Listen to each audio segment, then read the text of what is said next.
આજે રાજકોટ શહેર પોલીસના રમોત્સવ કાર્યક્રમના શરૂઆત કરવામાં આવ્યા। આ કાર્યક્રમ 5 દિવસ ચાલશે।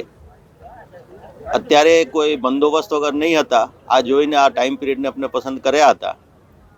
પોલીસ સતત 24 કલાક કામમાં અને ટેન્શનમાં રહે છે, તો આ રમોત્સવ દ્વારા આ લોકોને થોડા સ્ટ્રેસ રિલીઝ થાય આ પ્રયત્નો આપણે કરી રહ્યા છીએ।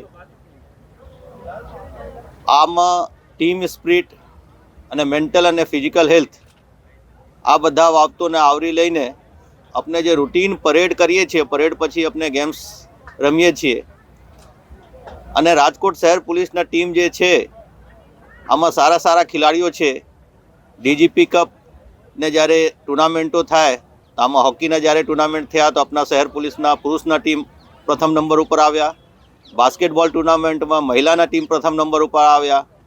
આવી રીતે એથ્લેટિક્સ કોમ્પિટિશનમાં પણ આપણે 9 મેડલ લઈને આવ્યા હતા રાજકોટ શહેર પોલીસ દ્વારા, અને પાવર લિફ્ટિંગમાં 6 મેડલ આપણે લઈને આવ્યા હતા।